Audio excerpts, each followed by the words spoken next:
Hola amics, avui ens endinsem a una de les rieres més recòndites de Catalunya on esperem trobar un depredador molt comú i que a vegades menyspreuat, que com són les serps d'aigua, i veurem que no n'hi ha per tant.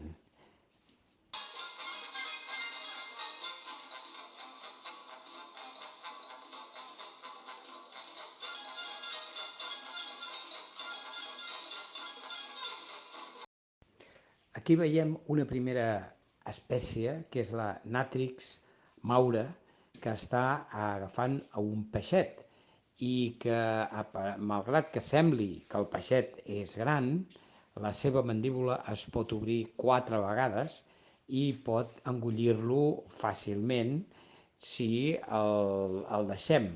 Però com que estem per observar la natura, molt probablement ell en algun moment el deixarà anar, però si no se'l podrien passar fàcilment.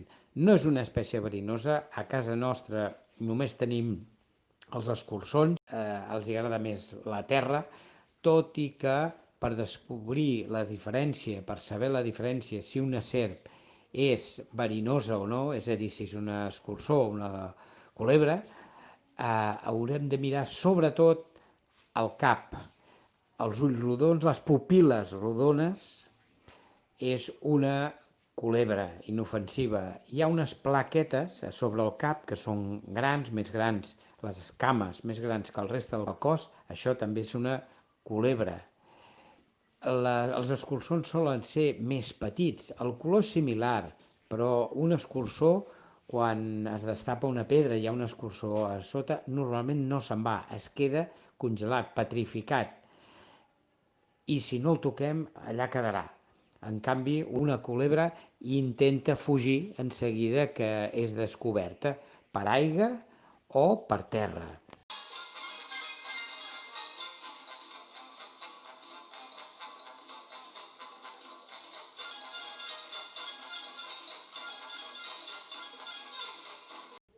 No cal que es persegueixin ni es mati cap serp, perquè són beneficioses, perquè maten, bueno, s'alimenten, millor dit, de petits insectes i fins i tot rosegadors o talps, i serveixen d'aliment a altres espècies com són els bernats pescaires o altres aus, és a dir, formen part del que se'n diu una cadena tròfica. La paraula és una miqueta lletja, però el que ve a dir és de que tots els animals a la natura tenen la seva funció.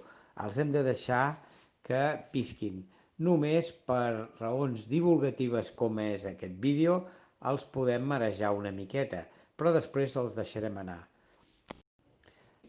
Aquesta culebra, la que hem mencionat, la Natrix maura, adulta pot fer entre 50, 70, 80 centímetres, per tant aquesta que tenim, que hem trobat, deu ser entre jove i adulta, podríem considerar. Viuen uns 15 anys i els agrada molt pescar peixets i amfibis.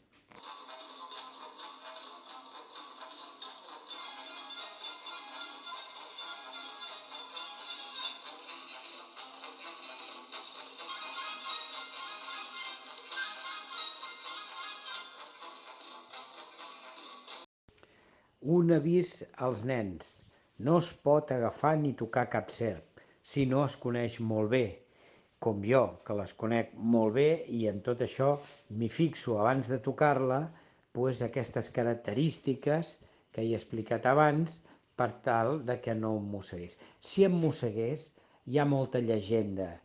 No són mortals, cal anar a un hospital en el temps de diverses hores, es pot curar ràpidament els efectes de la picada.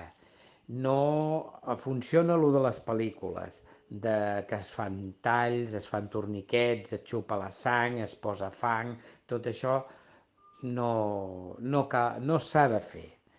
S'ha d'anar ràpidament, el més aviat possible, a un hospital i no passa res.